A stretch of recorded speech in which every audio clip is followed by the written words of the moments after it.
Welcome to Flat Earth Debate Live. I'm your host, Nathan Oakley, and if you are new to this channel, or you've not done so already, then be sure to subscribe, hit the bell notification icon, and join button if you'd like to become a Nathan Oakley 1980 channel member and keep up to date with the Flat Earth Debate. If you would like to support the channel, there is a super chat that runs alongside each of these shows while they are live, and there's also a PayPal, Patreon, crypto, and thanks button in the info box below the video. I don't know why I'm having trouble with the support mechanisms on my show today, but there we go. Most importantly, if you'd like to join the show, then simply mute the page you are currently watching, then click the link in the info box below this video to join the panel and express your views on the nature of Earth. If you do join, please don't swear. If you do, you'll be ejected. And if you are, please don't try to rejoin the stream using stock accounts. You'll be warmly welcome back on the next stream.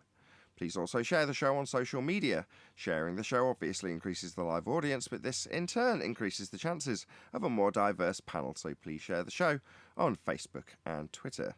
Now we are joined by the Adam Meakin, Chocolate Saiyan, 10th Man, Neil, Refracted Curvature, and a whole bunch of people in Discord, so welcome one and all. Afternoon, everyone. Yeah, let's get it on. Dungeon line. Hey, good morning. Yes, I started the show right after your poem, so become a Nathan Oakley 1980 channel member, as I've just plugged it in the intro terribly in both the pre-show and the live show, but there we go. Yeah, check it out. So we had one deck doing another one of his, well, two actually. Was it two or three? Two. Yeah, two poems that are new.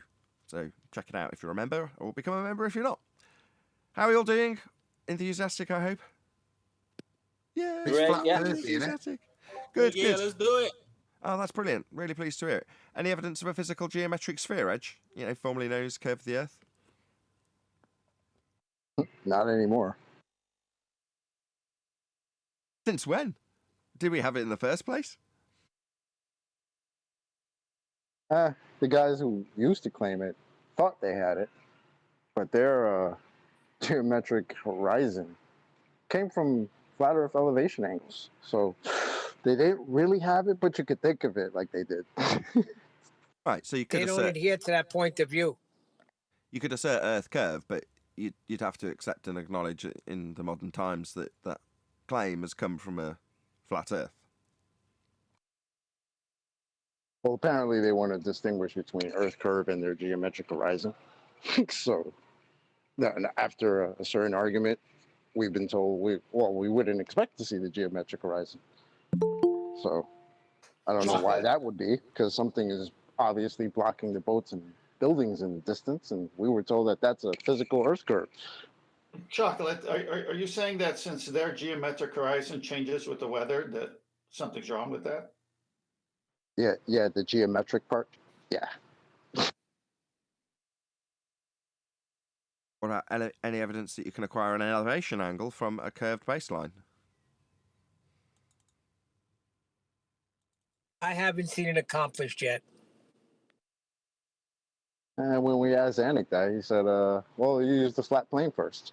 I don't know where you would get a flat plane from if we live on a sphere, but there you go, Globers. That's right. Well, that the was Globers part are of- telling us, the flat earthers, that we need to get over the fact that we first need to measure Earth flat. That's what we're being told on this debate show.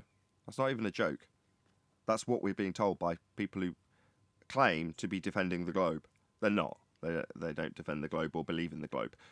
But aside from that, they're telling us that we need to get over the fact that we'll first be measuring Earth flat to then move forward to talk about how spherical it is.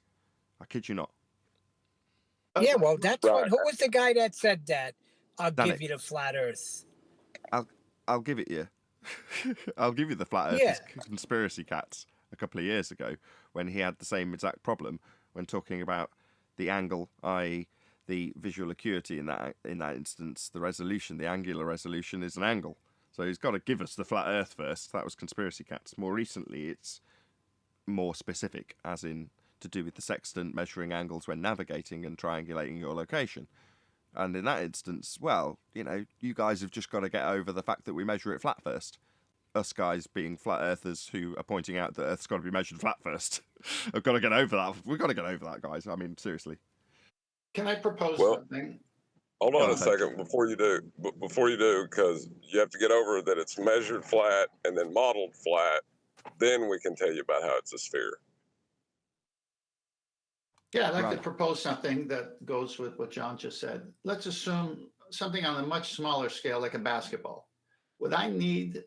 Is it absolutely necessary to have a tangent plane on that ball that's in my hand in order to know the radius of that ball to the outer surface of that ball? Would I ever have to use a tangent plane ever if I'm holding a smaller version of the supposed globe in the shape of a basketball? What is the purpose of a tangent plane when I could just measure the radius to the surface of the ball? Well, an elevation It gives you- angle requires It flat gives you a baseline. dip angle. You It don't gives have you a to. dip That's it. angle. Hold on, a dip angle to Well, what? if you're holding a basketball, you could draw out a flat plane on top of that ball and use the angle from that to the geometric horizon of the basketball to figure out its radius. Perfect.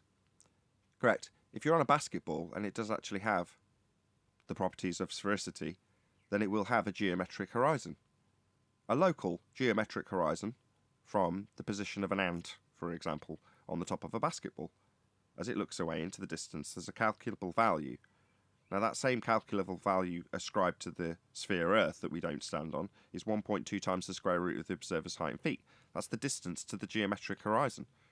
The leading edge of the sphere obscuring your view into the distance, claimed to be calculable, i.e. how much it's blocking the Isle of Man or boats or buildings or whatever it is it's claimed to be blocking with its physicality. Well, that's something it must have. You don't wake up one day and find that the basketball isn't blocking things that are in the way of it. That's a physical impossibility. And by way of demonstration in the Black Swan, Earth claimed to have a physical leading edge to it, is beyond the limitations of that leading edge, i.e. the hill that's supposed to be in the way, called Earth curve, is behind where it's supposed to be blocking. Not possible if it's a physical Earth curve that you can calculate how much it's blocked a boat by, when you globe believers say boats fall over the edge of Earth, which you do. And is that not the horizon for them? Yeah, their horizon is Earth curve, or it was until we pointed out that it's beyond the geometric limitations of their claim that it's a sphere edge at radius 3959 at 1.2 times the square root of the observer's height in feet, as per their curved maths, sphere Earth curve edge claim at the horizon. So yes. But it excludes terrestrial refraction, though. The claim still holds true for a baller doing celestial navigation. The horizon is still the leading edge of a ball. That is the purpose in their explanation of the dip correction. Sorry, I'm glad you've said it. Perfect timing. So John earlier was very quick to answer me in this regard. Sorry, dip correction to what? It will be the same answer if Earth is a sphere.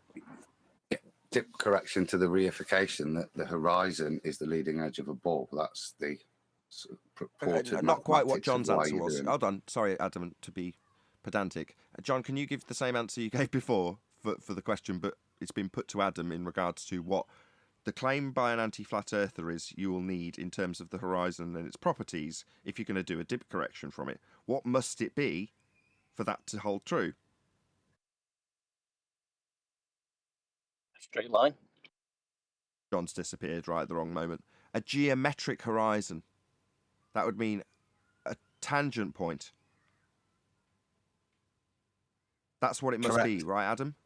Yeah, correct. And in the later books of celestial navigation, that dip correction is ascribed as an adjustment to a physical geometric horizon. That's what you're lining up to. Perfect. And is the horizon a physical geometric horizon, Adam?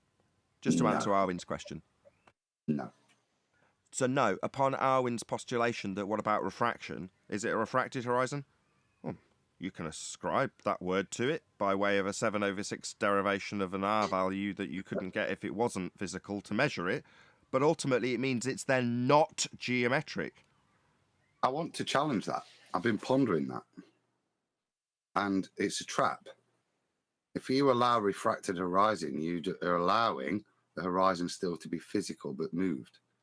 So you in arguing that, it's a tacit acceptance that it is physical, but you're saying it's being moved in some way. Sorry, did I stutter? You're still accepting its Baller, original Adam. physical nature. Check out Adam, who's suddenly learnt the rebuttal. Sorry, did I say physical? Or did I say geometric? Well, both would be. Well, both Physical. isn't just physical. If you were to ascribe it as being the geometric horizon moved into a non-physical, non-geometric physical position, well, then it's not geometric anymore. That's the only point when you need a geometric horizon to do this correction from. And if you haven't got one, because it's refracted, then you haven't got one. My point being that whole assumption is that the horizon is occurring at a place over there. It's not. It's a limitation within the lens. It doesn't occur ever in physicality ever. It doesn't exist. It's a point of optical dissolution. The only place it exists is in the lens. Beautiful. Yep. Any evidence of axial rotation of the Earth-based variety?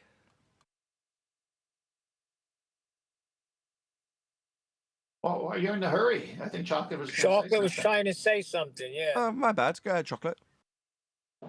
No, that's all good. I was just going to say, Arwen did say terrestrial refraction, in which case you're going to need a radius and an atmosphere. Do we have an atmosphere? Let alone a radius? Oxymoron. You can't have sphere-shaped air. So any air, atmo, is going to behave like any other gas or mixture of gases. That is to say that it will fill the availability of volume it has to fill. To assert that air is sphere-shaped, atmo, sphere, sphere-shaped air, is absurd. It takes whatever shape of whatever volume it's got to fill. Gas or gases. No, we don't have sphere-shaped air. Just on that, guys, before we move on, I don't know if it's an old video or a new one. It was on Instagram today, one of my Flat Earth buddies. Neil deGrasse Tyson is actually admitting that the horizon is not a physical edge curve. We know it's not, but he's actually stating it isn't. I don't know if you've seen that. Is this new? I think it's new. I had it on Instagram, and I immediately went to YouTube to try and find the. Right. Excellent. I love a good Neil deGrasse Tyson magic trick. He's a very good wordsmith, and I admire that because he's typically quite careful with his words. Although that illusion that he's really good with his words sometimes gets shattered when you see the unedited clips of him talking. But that aside, the edited version, the illusionary version of Neil deGrasse Tyson and the spin they put on what he has to say about the heliocentric worldview often comes across as quite clever.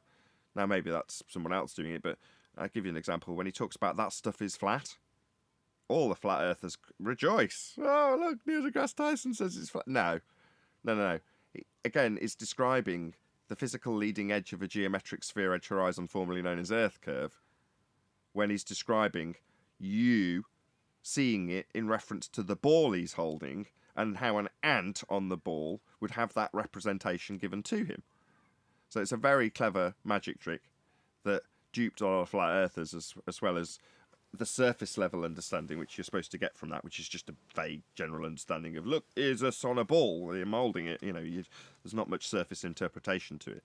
But there's so many levels to that magic trick that, always intrigued to hear a new one from Neil deGrasse Tyson. So if you've got any quotes, hopefully I've babbled long enough for you to go out and dig exactly what it was out. Or maybe you've just been listening to my filler, not realising that it was filler. Who knows? We'll find out. Real quick, though, a lot of people still say that, though. You'll hear a lot of flat earthers quote that, not even realizing that he's putting them right on the ball with them.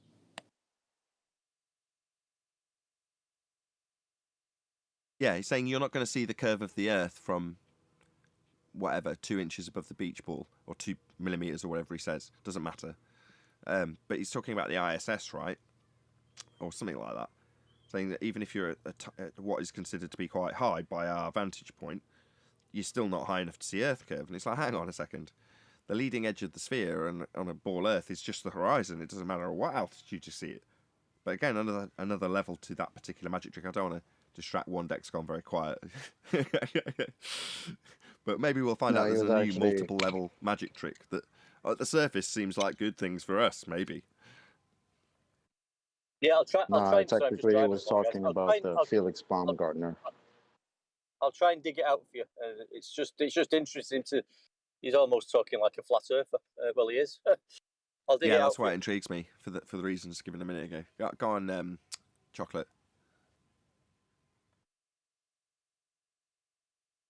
Oh, no, I was just saying he was actually talking about the Felix Baumgartner jump and how they showed the curve with the nice wide angle lens, and he said, nah, that's not what's going on. You can't see the curvature of the Earth from 2 millimeters above this beach ball. Right. So, yeah. But you simultaneously reifying the leading edge of the sphere into the horizon regardless of what you do. It's just saying you can't see it curving. It's like, but it is Earth curve. That's what the horizons claim to be. As I say, it's a very, very clever magic trick. Yeah, the trick is that we'll never be able to. I'm sorry, I'm getting feedback. No, go ahead. That we'll never be able to see it, and that's where the curve is. That's the magic trick. Yeah, it's beautiful double speak. What happens when the high priest starts committing heresy, though? Heretic! If they're a priest, can you be found guilty? Can you be guilty of heresy if you're a high priest? I suppose you can. Yeah. Absolutely. And you get held. I mean, I don't know. With things, but going by past experience for us, if there's ever a nonsensical slip up in heliocentric descriptions from anybody of note, in our arena, I'm talking, everyone around them will just pat them on the back. It doesn't matter to the opponent, our opponent, that would be the globe earthers, that there's been a complete cock up and someone said something stupid that doesn't make sense. Individually, they all have no humility to admit when they're wrong, and collectively, they'll prop each other up and pat them on the back so long as they're battling a flat earther when they're wrong. That leads to the level of talking at cross purposes to the point where the sense of a conversation gets so lost that it loses all meaning and becomes more than just abstract. It becomes nonsensical. So if you picture, what's his name? Dr. Bob? Is it Dr. Bob? And Brenda. And they're having a discussion about God knows what. And Brenda at some stage says, how did they know it? How did it know to be food? Or something like that. And this is after they've been patting each other on the back, telling each other how smart they both are. They waffle off into la-la land, talking across each other at cross purposes, while simultaneously patting each other on the back about how smart they are, whilst making absolutely no sense whatsoever in a conversation that they're having. And you just go, yeah, that's the general behaviour. So if that's the behaviour that we experience, or I can reference in this regard, I wouldn't imagine that any sort of slip-up from any level of priest, regardless if it's Neil deGrasse Tyson high priest level, would get corrected ever. It'd just be ignored. If anything, they'd congratulate them on a job well done and pick some random other factoid that wasn't the one they got wrong and tell them they did wonderfully on it. You know, that's my experience, at least, to answer that. You know what's hilarious, though? These guys, they'll never call each other out. Like the anti-flat earthers and debaters, they'll never call each other out when each one might know the other one's wrong, but they'll never call them out. But they all feel obligated to call out their priests, like Neil deGrasse Tyson. Like, they'll call them out all day, but they won't call each other out. It's hilarious. I mean, what level of heresy is that, where you can call out your priest, but you can't call out your fellow churchgoers? I mean, what the hell is that about? Well, look at Danny Faulkner. He'll say right out, I do not agree with Neil deGrasse Tyson. That's what I'm saying. High priest rebuking high priest.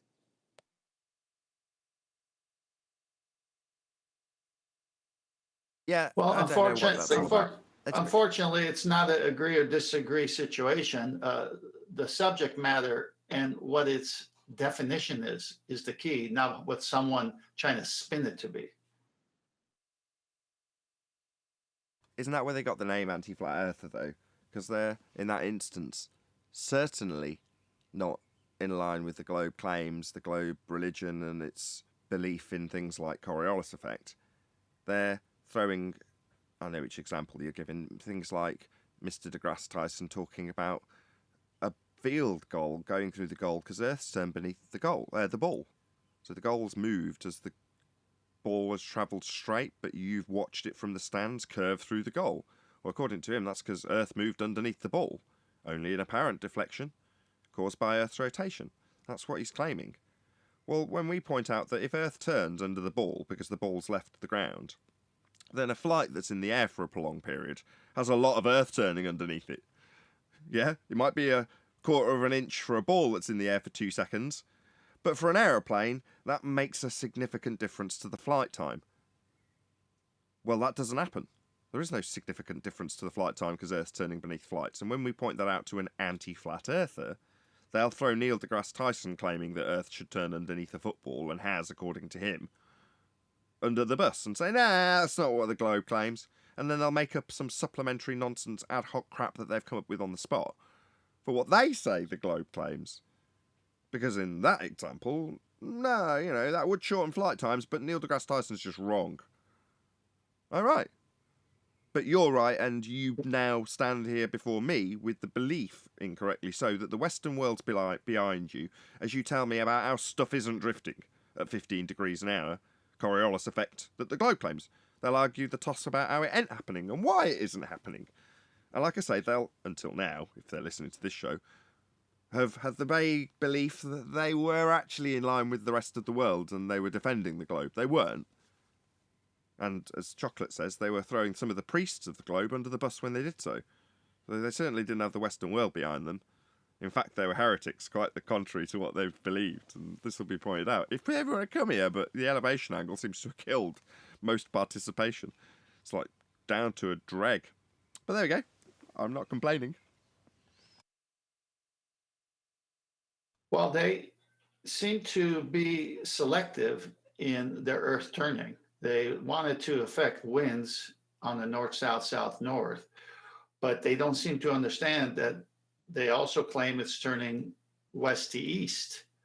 And if it's turning west to east, and it's got the ability to affect winds, as they say, which it doesn't, but that's high and low pressure systems on the Earth that they want to attribute to Earth spin. But assuming we go on with their silliness, then you're going to have a west to east or an east to west component of Earth spinning. And one would be shortened flight times, Charlotte to LA, 1.5 instead of 4.5. And the other would be the other direction, which you'd never reach your destination because Earth is spinning faster than the plane is flying. So they're doomed. Well, they really got me when they started, who was that, yesterday or the day before? The guys started to say, we don't expect, like the amount of Coriolis deviation at the equator should be less than north or south. Like that part is already like, dude, why are you claiming exactly the opposite of how it should be? Like, are you really that lost about it? Are they really that lost? Well, it shows they don't even know what Coriolis is. But they should have some, but they don't even know their globiolus anymore. Like nothing. They just know, we know nothing. We don't understand anything. We know nothing. Like you don't even understand your own false claims anymore, even those you don't understand. But that's their own narrative's fault, right? Their narrative knows there's no Coriolis effect, right? I'm going to reify it into a person, right? It knows there's no Coriolis effect. That's why they tell you where it should be the greatest and the most noticeable at the equator, it doesn't exist there. I've got to put a stop to this, Chocolate. No. Right. You're saying the Coriolis effect knows there's no Coriolis effect. No. The narrative. I heard the disclaimer. I've reified it into... No. Right, I heard the disclaimer. Yeah. Right, no. people do this. Anti-flat earthers do this because the claim is Coriolis effect. It's not the globe knows that the claim of Coriolis effect ain't really happening. People recognise that the globe's claim of Coriolis effect isn't happening. And then they defend why it isn't happening. It's got sod all to do with the claim. The claim is Coriolis effect. The globe's claim to have it, and it doesn't. That's the bottom line here. I was for so long trying to figure a way of concisely summarising it. There you go. There it was. Did it. Taken 4 years. The globe claims to have Coriolis effect, and it doesn't. There you go. Couldn't get any more concise. It's an effect. Something's supposed to be happening. It doesn't happen. There you go. Couldn't get any more concise. Hey, it's funny how chocolate gave it a personality, because on the pre-show, one deck gave it a personality in a poem. Now that's synchronicity. It's empathy getting the better of you guys. That's all this is, right? You want to take the burden off the perpetrator. It's the perpetrator who says Earth has no effect, you and your reference frames are ruined, and you want to absolve them of their cognition to do that by blaming the model and saying that the globe Earth model knows it hasn't got any Coriolis effect. Like, what the hell are you talking about? The globe Earth claims Coriolis effect. It doesn't have any. People realise it doesn't have any and then explain it away. Explain why it doesn't. Well, those people are heretics. And I'm not going to defend them. I'm just going to laugh at them and say, so you don't believe in Coriolis effect then? There's supposed to be some. You're not describing that. Oh, well, let's get into a wrangle-dangle about what Coriolis effect is for 25 minutes. I'm past that now. I definitely know what it is to the point where I'll shout and swear at people if they even dare tell me I don't know what it means. I do. So now I'll just laugh at the fact that the globe doesn't have this effect. The globe's claimed to have Coriolis effect, ladies and gentlemen. If you're a newbie, or you've been here for years, you're a flat earther or a concaver or whatever you are, you all know this word. Coriolis effect. Coriolis is a claim that the globe makes, and it doesn't happen. It's not happening. There isn't any Coriolis effect. Now, that's why I said last week, or however long ago it was, that I think there's got to be a change. Now, I'm pretty sure that Brian came up with this several years ago, and then Neil might have parroted it later, and I've refined it. But ultimately speaking, there's got to be something done about it, like there had to be something done 107 years ago about the fact there wasn't any effect of gravity to experience in physicality. So then they took it into the pseudo-Ramonian four-space world of Einstein, in a pseudo-geometry, a conceptual medium, and then talked about gravity there. Did the old, well, it's not that really, we know better now. Now we talk about it in the conceptual medium of space-time, so, nothing to test, nothing to see here, nothing to concern about you debunking. Maths is reality. That's what they did with gravity. Now we've got me, a flat earther, going, globe claims Coriolis effect. Doesn't happen. How do you think the silver bullet in response from someone like Simon Dan is going to fare when he fires, you and your reference frames are ruined? What? There's that little feather bounces off me. No, mate. Globe claims Coriolis. You're not paying attention? You know Globe claimed Coriolis. It doesn't happen. Don't show me things not drifting at 15 degrees an hour, you complete muppet. Show me them drifting at 15 degrees an hour like it's claimed to happen. Oh, what, it don't? Yeah, welcome to Flat Earth. Come a long way since Miley Cyrus on the pendulum. Yeah, got to learn this shit inside out and back to front to be able to declare it in such concise terms. And it seems simple. The globe claims to have Coriolis effect and it doesn't. But you've got to understand it inside out, back to front, and argue all day long with anti-flat earthers telling you about why we won't see the effect, when really you've only got a 70% understanding of what the effect really is. All right, so when I said I'm reifying the narrative into a person, right? I don't really have to reify it because we could just use an example like National Geographic, right? Who tells these guys, they'll go and pull up citations that tell them that the equator there's no Coriolis effect. But yeah, that's the claim, obviously, and obviously there is none. So that's the Globers really just okey-doking themselves. Right? I could see the National Geographic in the background, like, haha, look at this clown. He's pulling out a citation to show the Coriolis effect doesn't exist when actually the claim is that it actually does exist. It's great. In that example, I was asked, why does my reference describe the Coriolis effect, and then go on to describe how there is no Coriolis effect at the equator. And you're like, I don't care. The globe claims to have Coriolis effect, and you're digging out a citation that describes zero Coriolis effect at the equator. Like, I care. Yeah, so it's riddled with doublespeak, even in the descriptions that they give you from the globe. Yeah, it's an effect that you could study. It's an effect you can induce by watching something tossed over the top of a roundabout straight as you rotate beneath it. It's an easy effect to describe. It's an easy effect to observe. It's not an effect that the globe Earth is induced, though. We're not experiencing the effect as we stand on the ground. That doesn't happen. Globe Earth's not inducing a Coriolis effect. We haven't got one. The Coriolis effect in and of itself is real, and you, like I say, can really easily induce it just by watching something as you spin. As you're spinning around, stuff looks like it's moving when it isn't. Well, a ball tossed straight will look like it's curving when it isn't. That's all it is. Well, that doesn't happen. Nothing leaves the ground and seems to curve, and if it did, flights would be shortened, because Earth would be turning beneath them, and that definitely doesn't happen. So Earth is claimed to have Coriolis effect. It doesn't. You said ball Earth in one go. You actually reified it sneakily in between your sentence. Nathan, can you go to the slide in Master B, please? I can. I've got to be honest, I was waiting for that conversation to be concluded by John, but he hasn't piped up. Oh, and you mean he reified it just like I did? I was a lot more No, subtle. but that's correct. No, Nathan said it's not correct. We don't see any Coriolis deviation on ball Earth. That's what he said, but he said it really quickly, and then, of course, he corrected that position. But you did say that. Look, I'm the host. You're not allowed to undermine my my far more subtle way of dropping that in. Anyway, we've got your I knew it. Yes. Do we have it up on the screen? Yes. All right. So here's their claim: a rocket's path on a stationary Earth, the left picture, there is no Coriolis effect. A stationary sphere, let's put it this way, in this picture with the dotted line. But if the Earth is spinning west to east, as you can see to the picture to the right, you can launch it towards your target, but because the Earth is spinning west to east, you're going to miss your target because the Earth moved away.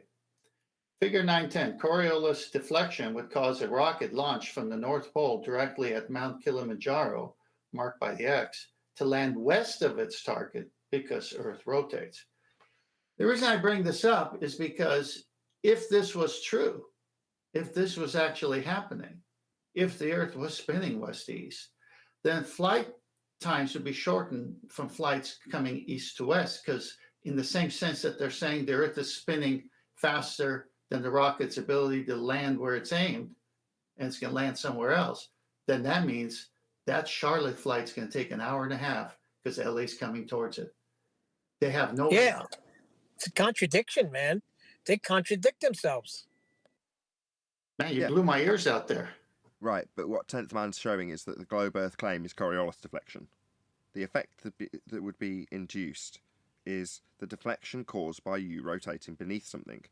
So, as you observe this rocket travel from the ground, it seems to be taking a curved path, right? It's aiming for the X.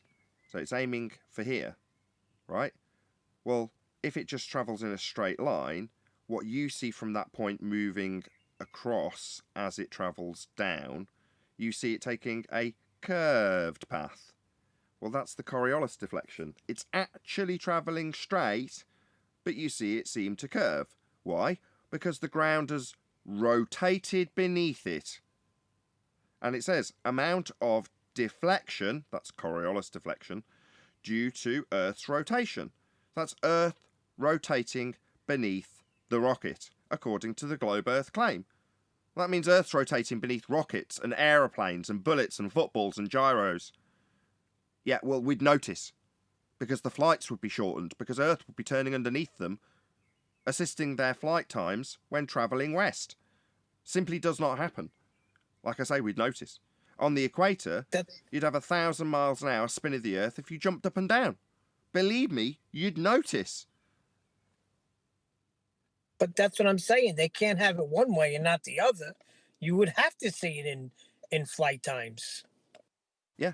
To see a deflection at all, to have Coriolis deflection, you must be rotating beneath things not attached. So for us to have globe Earth Coriolis effect, that's the claim, we have Coriolis effect, so the claim is Earth turning beneath stuff not attached. So we're turning beneath aeroplanes then. Yeah, if we're turning beneath them, that's shortening their flight times. Doesn't happen. Enter a horde of flat earthers to tell us why we don't have Coriolis effect. Why we wouldn't expect to see drift at 15 degrees an hour. How Earth and atmosphere move as one to not induce any drift. So they come along and tell us why there isn't any of this deflection? Well, Globe Earth claims there will be it. They claim there's Coriolis effect. That's deflection at 15 degrees an hour as Earth turns beneath stuff. It's just we don't see it happen, do we? And the people who oppose us don't even believe it either. Where's John telling us that we need R for all of this? Are you going to need R for that? Any evidence of the R value? Can I just say, though, the funniest part of that is that they'll continuously point at things that we don't see and diagrams and all this crap and call that the Coriolis effect, right? But then, the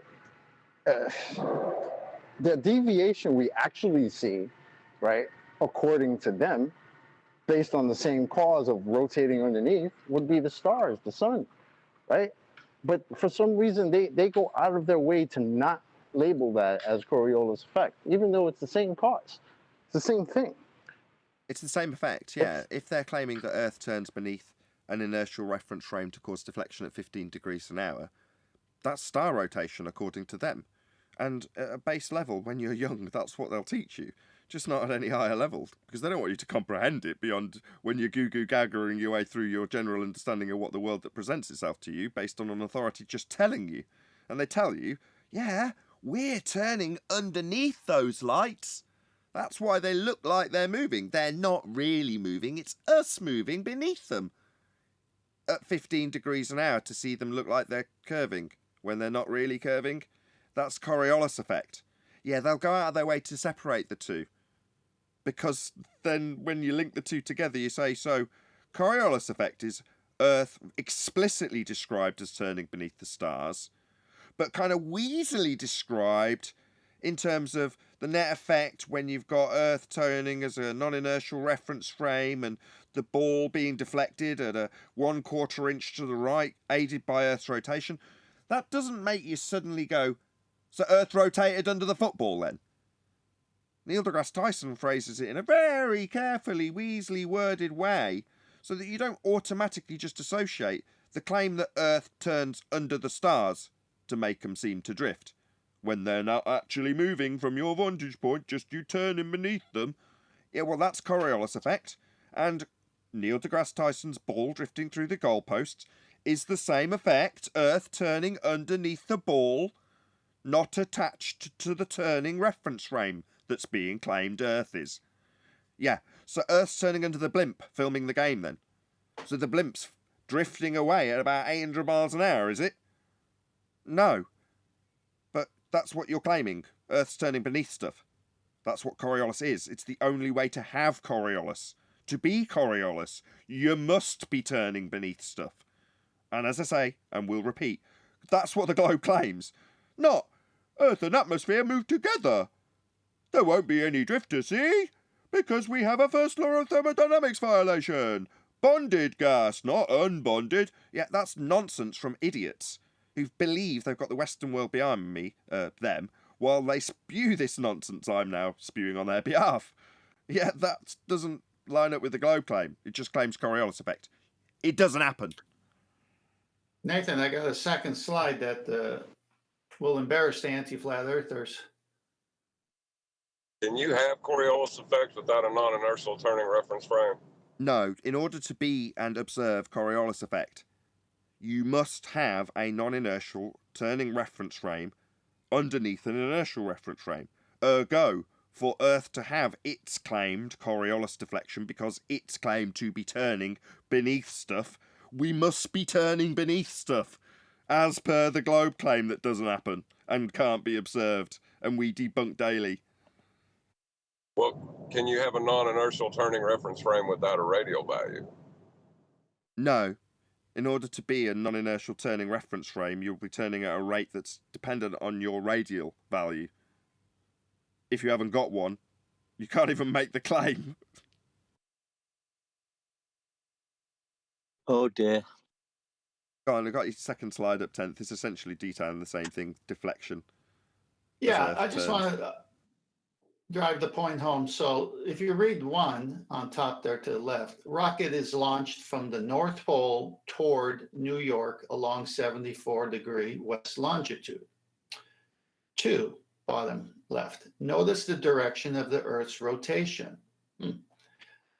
3, top right, as the rocket travels to New York, Earth's rotation causes the rocket to head west of its intended flight path.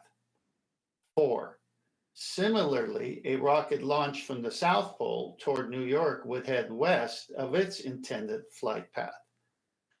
Now, we just went through this, but look to the very left of 1.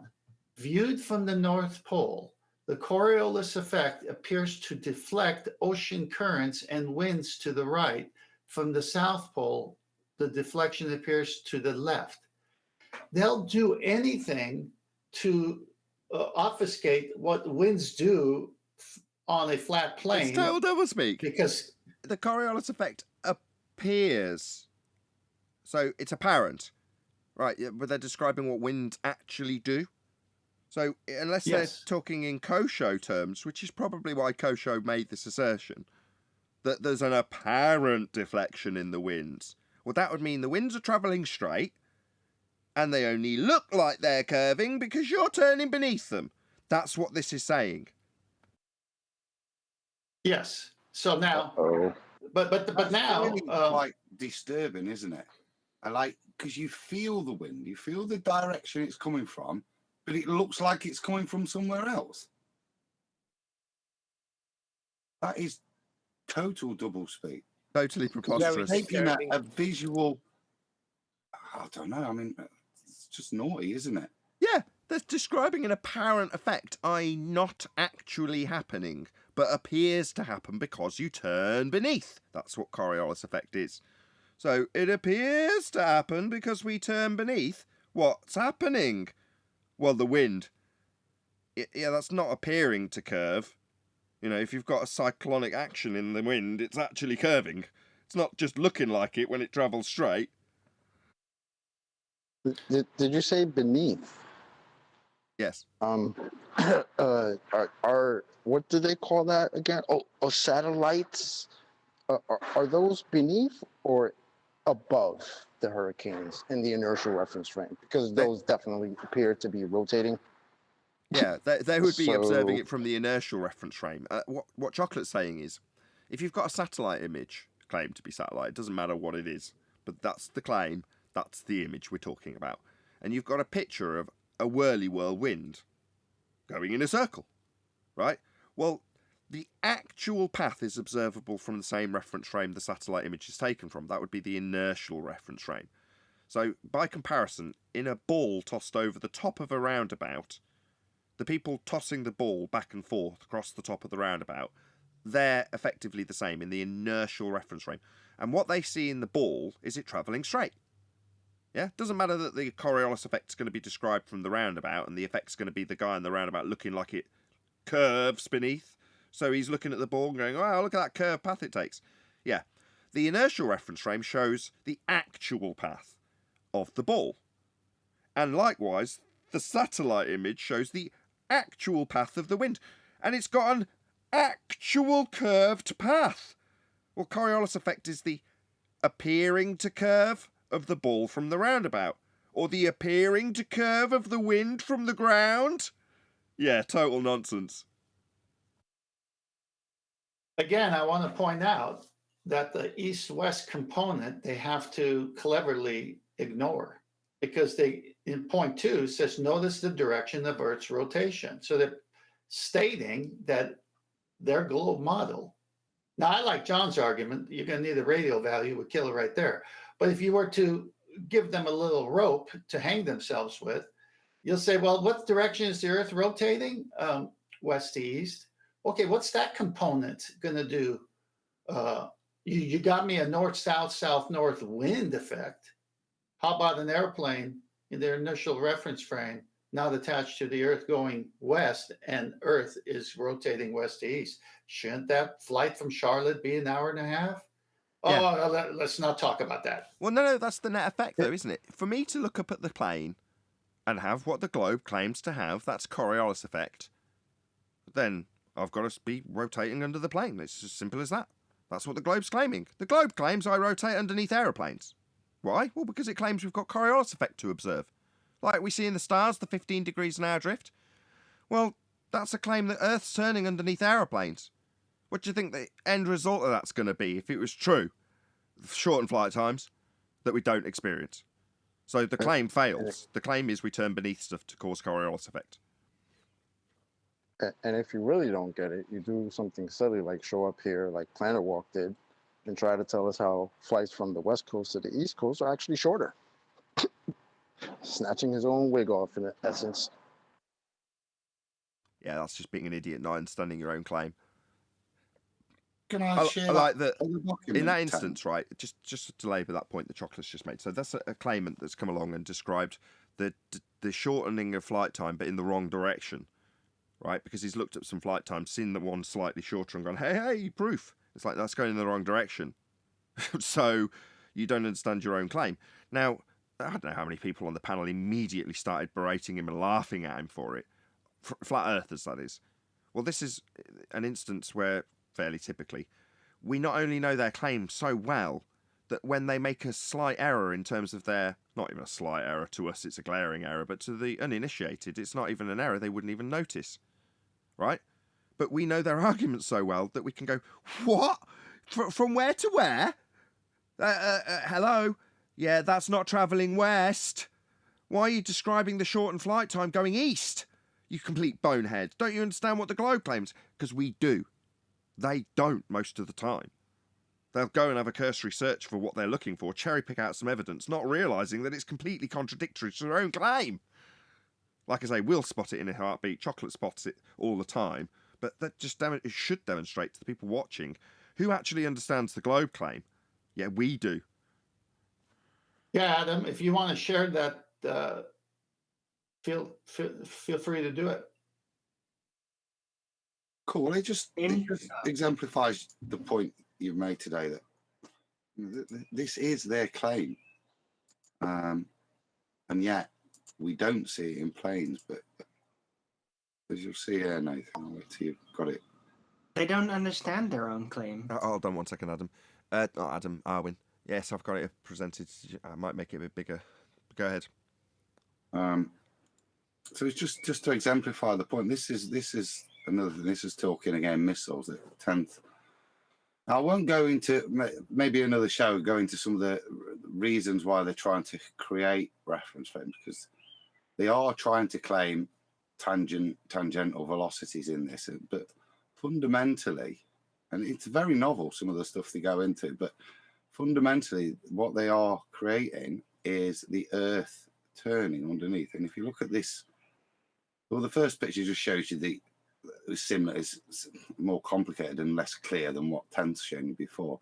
If you look at this second picture, 7.3a, it shows you what the effects are.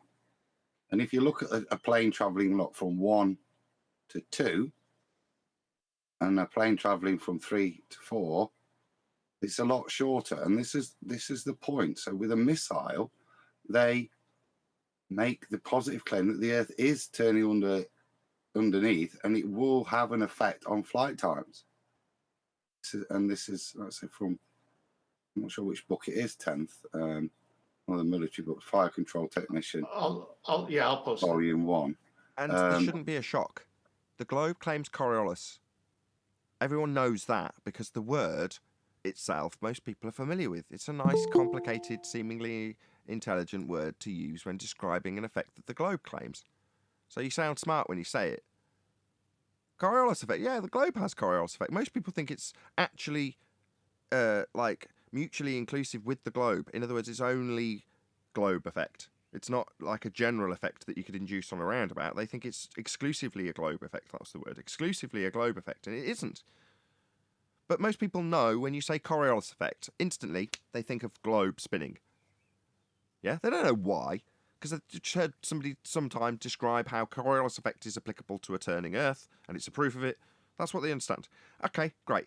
So everyone's all on the same page. Everyone knows this word. That's the biggest battle, in my opinion.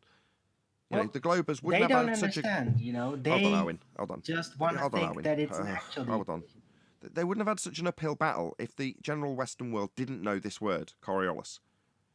But because they do, it's a much easier task now. It's been diced over the last 4 years, and the convoluted double-screwed nonsense that we have to deal with has been dealt with. Now, let's boil it down to brass tacks.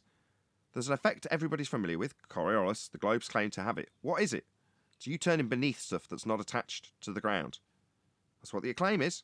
So the claim is when turning beneath stuff not attached to the ground. Yeah? That's it. All you've got to do is get them to actually acknowledge what that effect the globes claim to have, Coriolis, that they definitely won't go, no. Coriolis, what's that? Never heard of it. Yeah, Coriolis is you turning beneath stuff. So we're turning beneath aeroplanes, according to the globe. That's it. It's the end of the argument. Much more concise. I just want to get that out, and I want to make it 10, maybe 15 times reiterated in this show. Sorry, Arwin. Go ahead.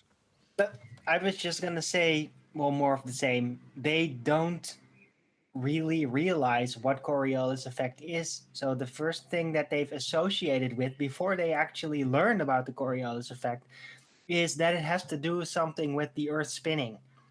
And then there's this entire reified stuff out there on Google and on Wikipedia about globiolus, the actual deviation.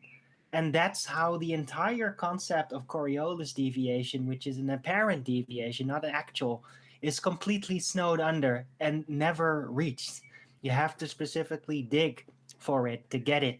Because if you're just going to Google it, you're going to get a bit of Coriolis effect and then a giant amount of globiolus nonsense on top of that. If nobody's going to point that out to you, that they're not compatible, then how will you ever know? Right, and we're here to do that by simplifying the claim right down to its bare bones assertion.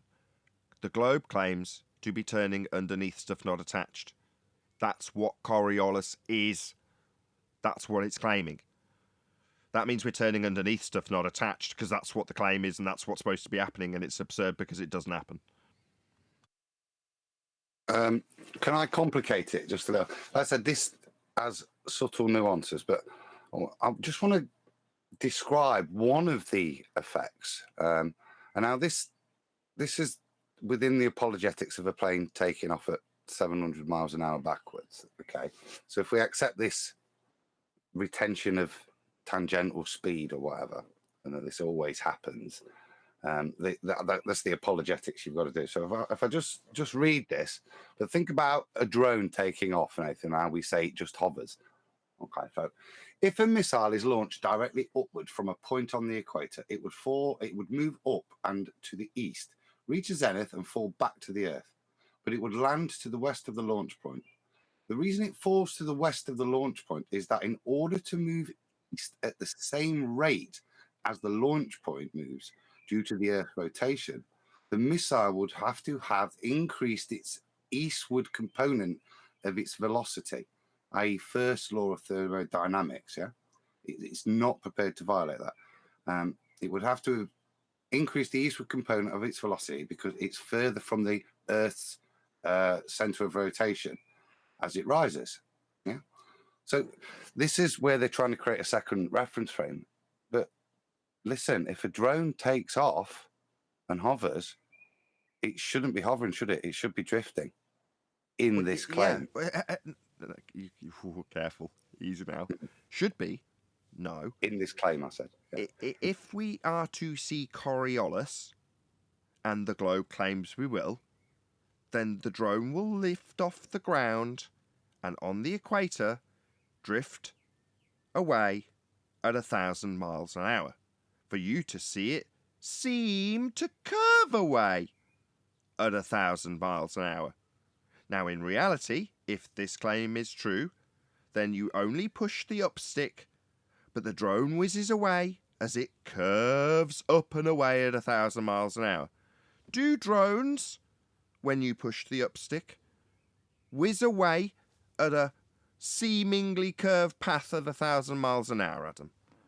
No. Negative. No, to see Coriolis effect, as the globe claims we have, then it's claimed that we turn underneath that drone at 1,000 miles an hour edge velocity to see it seem to curve away. Because that's the claim, that we're turning under the drone to see it curving, when it's really just going up. But from your vantage point, wow, it's curving away at 1,000 miles an hour because I'm turning underneath it. That's what Coriolis is. It just doesn't happen. No, totally. Like I said, this is a nuance I've never heard before. You've seen their globiolis claim, but this isn't. If John's here, he might like this because it requires R. So you are on the ground at sea level, 83,959. But as you go higher, then the differential of the tangential speed to the ground speed that you've got increases. So the higher you go, the more you experience this perverted attempt at Coriolis, this differential of tangential speeds.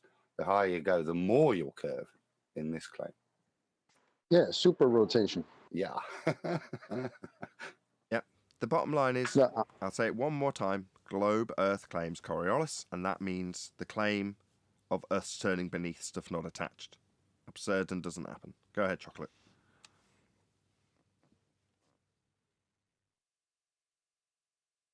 Not had anything from Sleeping Warrior. Been in the whole Well, time. I'd like to share something about the image on top there. If you go back to that image, What, from Adam? yeah, on that page, the one that I put up, it's a master B as well. Okay, So you can yeah, do I've got it up. Yeah, go ahead. Yeah, so you see that image there. Notice how it's Earth's equatorial plane coming from the center. And then they're using that as a part of this description of theirs. But L1 is initial launch point, as you see there. But by the time the Earth turns and the missile lands, L1 is now L2, final launch point, because it's attached to the Earth. And that's why the missile lands west. Now think of that. Is that ever seen? Is that ever proven? No, it's wait, showing so flight is times. it the case that so what do they say that like aircrafts use the air that's attached to the Earth, but rockets don't, missiles don't? Like, are there different air that? Like, are you serious? There's that empathy getting the better of you again. No, it's just claiming Earth turns underneath rockets. That's, you're trying to superimpose what the anti-flat earther might suggest when that would affect flight times and shorten them. That they're suggesting that Earth does turn under rockets, but doesn't turn under aeroplanes, but does turn under bullets and footballs, but not under the aeroplanes or the drones. Yeah. It does turn under gyros and pendulums, but doesn't turn under hot air balloons. Yeah, that's their Well, problem. Chocolate, That was the convoluted point I was trying to back up with Tenfa. I went off sideways, but that is, and that's the point of this diagram. Look, they're demonstrating how the Earth turns, the effect of the Earth turning underneath will affect the flight of a rocket. Why doesn't it affect planes then? well, this is my point. And if you superimpose LA as L1, LA's moving towards Charlotte, and L2 is still LA because it's on the Earth and it's moving towards the plane coming east to west. I mean, this is killer. And with that, I'm going to say, if you are watching this on either Nathan Oakley 1980 or Nathan Oakley premiering streams, then stay tuned, as there will be an after show to follow. Unfortunately, if you are watching this live, this is where we bid you farewell. So a huge, massive, enormous thank you to all of you who smashed the super chat, liked, commented, shared, subscribed, hit the PayPal and thanks button, all that good stuff. Finally made my way through the support buttons on the outro, so brilliant stuff. Another massive thank you to today's Discord and G+ panels for making today's after show possible. Once again, stay tuned if you're watching on either premiering stream. I've been Nathan Oakley, and I will see you all in the next video.